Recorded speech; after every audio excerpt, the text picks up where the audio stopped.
Bonjour à tous et bienvenue dans ce nouvel audio. Vous allez peut-être entendre des ronronnements de chat, c'est Zoro qui nous accompagne. Aujourd'hui, je voulais réagir à un commentaire que j'ai lu où une personne disait qu'elle n'arrivait pas à faire la distinction entre un surdoué et un pervers narcissique. Et là, je me suis dit, si on n'arrive pas à faire la distinction entre les deux alors que c'est très différent, eh bien oui, c'est assez grave. Je rappelle qu'un surdoué, c'est une personne qui a envie et qui a la capacité de rentrer en lien avec l'autre, qui a une personnalité, qui s'est construit au fur et à mesure des années, qui est donc quelqu'un qui est capable de bien des façons de se connecter aux autres et aussi qui n'est pas généralement dans un ego surdimensionné. Pourquoi je dis ça? Parce qu'évidemment que le surdoué ressemble à la plupart des gens, à cette différence près qu'il a un fonctionnement particulier. Donc, c'est-à-dire c'est quelqu'un qui réfléchit davantage, qui ne sait pas s'empêcher de penser, qui peut justement aussi être très sensible. Souvent, c'est quelqu'un de très très sensible. Et donc, effectivement, les surdoués sont souvent en lien avec des pervers narcissiques au moins une fois dans leur vie. Ce qui veut dire qu'il y a aussi d'autres personnes que les surdoués qui sont évidemment en lien avec des pervers narcissiques. Et on va le dire clairement, quand on est en face d'un pervers narcissique, au début en tout cas, on est forcément victime. On ne s'attendait pas à ça, on a été dupé et souvent on est dans l'emprise. Donc, ce n'est pas une relation et ce n'est pas quelque chose de libre.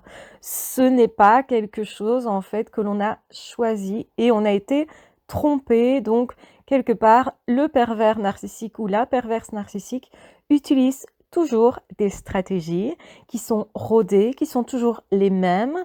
Et en fait, parce que cette personne n'a pas une vraie personnalité construite, cette personne ne veut pas vraiment rentrer en relation avec l'autre. Ce qui l'intéresse, c'est uniquement sa propre personne, sa propre satisfaction. Et donc, c'est quelqu'un qui va utiliser les autres et non pas chercher à être en relation. Donc, ne pas être en fait en train de coopérer avec les autres, c'est une des caractéristiques des pervers narcissiques. À l'inverse, les surdoués, c'est tout l'inverse justement. Ce sont des personnes qui essayent de coopérer, parfois trop, qui vont se suradapter, qui vont généralement être dans la bienveillance. Ça ne veut pas dire évidemment qu'on ne peut pas être en colère ou qu'on ne peut pas avoir des émotions parfois un petit peu moins faciles, plus négatives. Et parfois, on peut avoir effectivement l'envie de se venger ou l'envie effectivement d'être moins sympathique. On peut aussi avoir une personnalité être plus renfermée parce qu'on peut avoir des doutes ou avoir peur en fait de décevoir. On peut se protéger parfois à l'excès et être une personne pas toujours très sociable où on voudrait la relation sans parfois toujours y arriver ou être ouvert à la relation. Donc on voit bien que c'est très différent. Donc le surdoué peut avoir effectivement des problèmes relationnels, peut effectivement faire souffrir les autres, mais sa volonté généralement n'est pas spécialement de faire souffrir l'autre. Sa volonté, c'est plutôt essayer de rentrer en lien et parfois il y arrive très bien et parfois, eh bien, il y a des couacs. Comme dans toute vie, parfois, il faut des apprentissages, il faut des déclics pour arriver à se connecter avec l'autre. Mais l'intérêt est vraiment d'établir une relation. Les pervers narcissiques ne souhaitent pas la relation, les pervers narcissiques ne s'intéressent pas sincèrement aux autres, ils ne vont s'y intéresser que pour le manipuler, que pour le piéger, que pour justement lui donner un visage, plutôt un masque en fait, qui va correspondre à ses attentes. Donc on est vraiment dans la duperie, dans la tromperie, dans le je voudrais en plus te faire souffrir. Donc le pervers narcissique, la perverse narcissique a une caractéristique vraiment à être dans le j'utilise l'autre sans morale, ce qui est très particulier, et surtout je veux que l'autre se détruise. Je veux le faire souffrir, je veux le voir souffrir et je prends plaisir à ça. Et en fait, même si le surdoué voudrait parfois se venger, peut parfois réagir à quelque chose qui l'a blessé en souhaitant faire mal à l'autre, il n'éprouve pas en retour du plaisir à faire souffrir et généralement d'ailleurs il ne continue pas à travers parfois des mois, des années de faire souffrir cette personne. Il n'y a pas de jouissance, de plaisir à voir souffrir quelqu'un d'autre.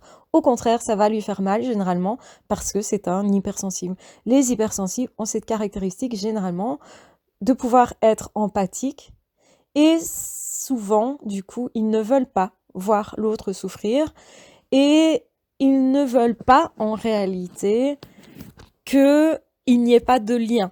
Ils cherchent la relation. Donc ça, c'est vraiment quelque chose de fondamentalement différent. La plupart des êtres humains, la plupart des personnes qui veulent être en relation, veulent vraiment la relation. C'est-à-dire qu'ils veulent rentrer en contact avec quelqu'un qui est différent de soi. Donc ils veulent aussi se montrer tels qu'ils sont, idéalement.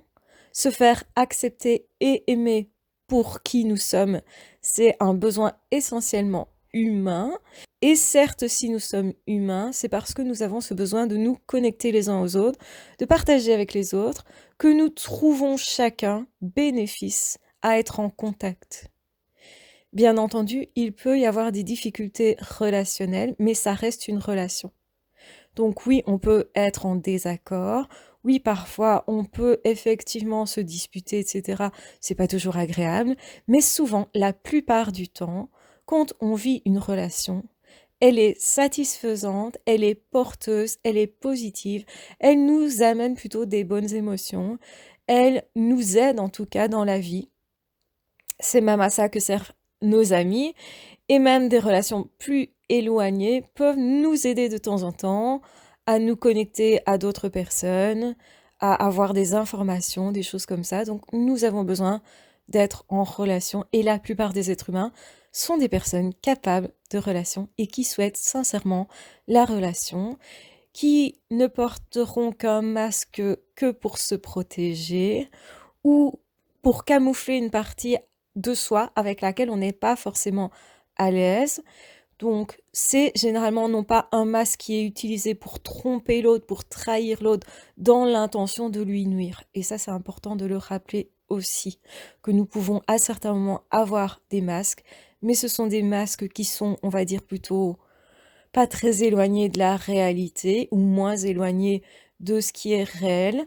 Et du coup, on va l'utiliser généralement à bon escient pour ne pas déranger, pour justement correspondre à ce que veut la société ou pour nous protéger. Donc plutôt pour, en fait, favoriser une relation éventuellement. Donc, derrière un masque, il y a toujours une personne qui essaye d'être authentique. La volonté de chacun, c'est plutôt de vivre dans l'authenticité. C'est d'avoir une vraie connexion. Mais la vraie connexion n'est pas toujours simple parce que nous avons des doutes, des blessures, des peurs et parfois aussi des croyances qui nous empêchent en fait d'être vraiment nous. Donc, la grosse différence entre une personne normale et une personne surdouée qui fait partie des personnes qui fonctionnent correctement, qui sont saines, et un pervers narcissique ou une perverse narcissique, c'est évidemment que la perverse narcissique croit ou veut croire plutôt que tout est centré sur elle-même, sur cette personne-là, que seule elle ou lui compte, que en fait ça ne sert à rien de rentrer en relation avec l'autre, parce que l'autre ne l'intéresse pas, la personnalité de l'autre ne l'intéresse pas, et il va même chercher à faire en sorte que cette personne ne puisse pas être elle-même, que cette personne se perde, que cette personne se détruise, que cette personne ne devienne plus personne en fait. Donc en fait, ce qui intéresse le ou la perverse narcissique, c'est lui-même, c'est ses besoins propres, c'est pouvoir utiliser l'autre comme un objet. C'est justement ne pas être en relation et donc ne pas faire en sorte que l'autre reste un sujet. Voyez combien c'est justement perverti. Quand on parle de pervers narcissique, la perversion, elle se situe justement au niveau de la relation, au niveau du lien. Il n'y a plus de lien, il n'y a plus de relation, il n'y a pas de recherche, si vous voulez, à ce niveau-là, de réel lien, de réelle relation, de réelle communication. Donc vous pouvez essayer tant que vous voulez de communiquer avec un pervers narcissique, c'est pas possible.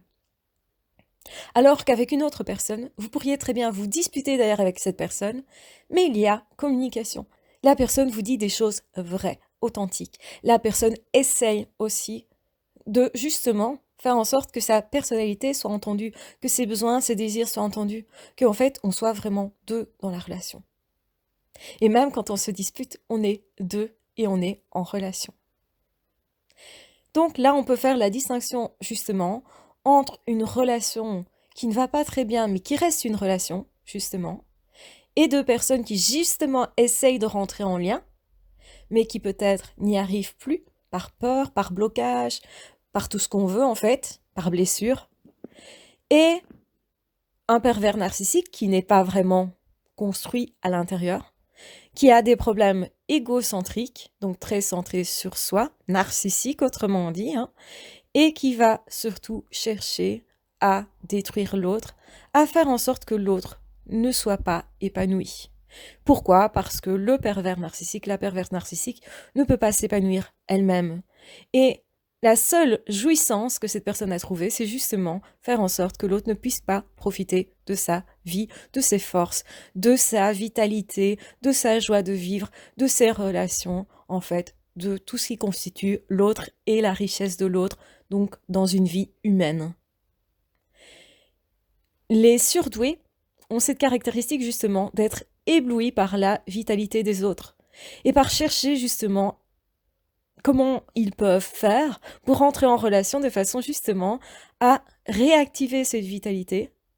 Ils sont éblouis, vraiment éblouis par les capacités humaines de l'autre et tout ce qu'ils vont chercher à faire, c'est justement attiser ces capacités-là, cette humanité-là. Donc ils sont éblouis par la gentillesse. Ils peuvent être éblouis par vos réussites. Ils peuvent être éblouis par l'amour partagé entre personnes. Donc en fait, ils sont plutôt très humains et très sensibles à tout ce qui est justement de l'ordre de la richesse humaine, donc de la richesse intérieure.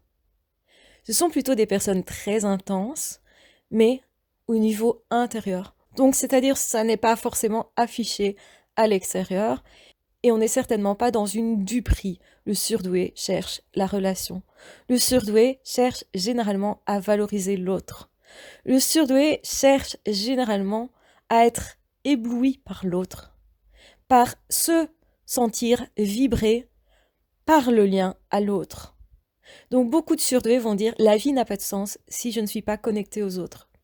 Si je ne ressens pas en fait que ma présence rend l'autre plus vivant. Et on pourrait voir ça comme quelque chose de très narcissique, mais ce n'est qu'une apparence.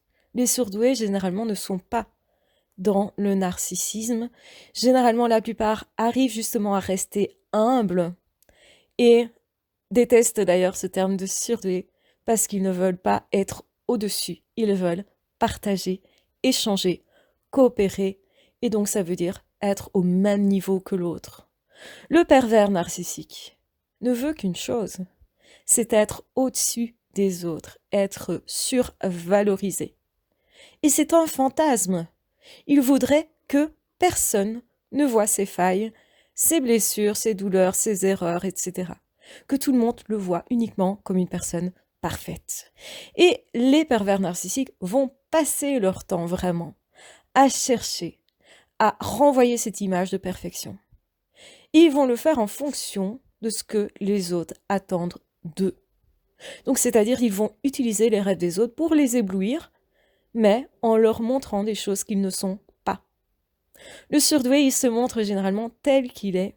Il veut être authentique. Ça ne veut pas dire qu'il ne va pas faire d'erreurs. Ça ne veut pas dire qu'à certains moments, il ne va pas essayer de se cacher un petit peu quand il a peur d'être rejeté, peut-être parce que son histoire fait que, justement, il l'a été souvent, ou parce qu'il n'a pas confiance en lui. Il ne se sent pas suffisamment assez, on va dire ça. Donc pas assez bien, parce qu'il a conscience de ses failles, il va cacher une partie de lui.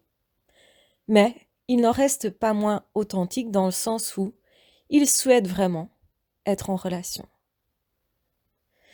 Et souvent avec une certaine intensité. Et donc c'est très différent. Les vraies relations, et je le répète parce que c'est super important, sont présentes chez la plupart des êtres humains. Cette recherche d'être vraiment en lien est essentielle à la plupart des êtres humains. Le pervers narcissique ne souhaite pas être en lien avec l'autre. Il souhaite plutôt, on va dire clairement, manger l'autre, le phagocyter, l'absorber, de façon à ce que l'autre devienne inexistant et qu'eux-mêmes se sentent tout puissants parce qu'ils ont justement en main la vie de l'autre. Donc ils veulent se sentir absolument puissants sur l'autre. Donc ils ne veulent pas l'autre, ils ne veulent pas l'autre avec sa personnalité, ils veulent l'autre pour jouer avec et pour se sentir tout puissant. Voyez la grosse différence. Le surdoué ne veut jamais se sentir tout puissant par rapport aux autres, sinon il serait content qu'on l'appelle surdoué. Or, généralement, ça le dérange. Parce qu'il sait que, même en étant surdoué, il a des failles. Qu'il y a des choses que les autres qui ne sont pas surdoués arrivent à mieux faire que lui. Et que c'est en étant différents et en lien dans cette différence que nous rentrons aussi vraiment en communication et que nous apprenons l'un et l'autre à s'accepter mutuellement. Est-ce que vous voyez vraiment la grosse distinction entre un surdoué et un pervers narcissique? Donc bien sûr que tous les êtres humains peuvent manipuler un petit peu les autres si ils sont dans la douleur et seulement si, justement, ils ont été blessés, donc uniquement, on va le dire, en situation plutôt de crise. Ce n'est pas le fonctionnement de la plupart des gens. La plupart des gens ne manipulent pas les autres. La plupart des gens ne cherchent pas à faire mal aux autres. Ce n'est que de l'ordre de l'exceptionnel que d'avoir cette attitude-là ou ces envies-là. C'est humain à certains moments de vouloir se venger ou d'être en colère, mais c'est temporaire, vraiment très temporaire. Quand on parle d'un pervers narcissique ou d'une perverse narcissique, ce n'est plus temporaire. C'est un fonctionnement qui est permanent. Même s'il pourrait faire semblant d'être sympathique et de ne pas vouloir faire de mal, il le souhaite à tout instant. Et là est la grosse différence. Je vous embrasse bien fort, je vous aime très fort, prenez bien soin de vous. J'espère que cet audio vous aura grandement aidé. Et on se retrouve très bientôt dans d'autres audios ou dans d'autres vidéos. Ah, ciao, bye bye.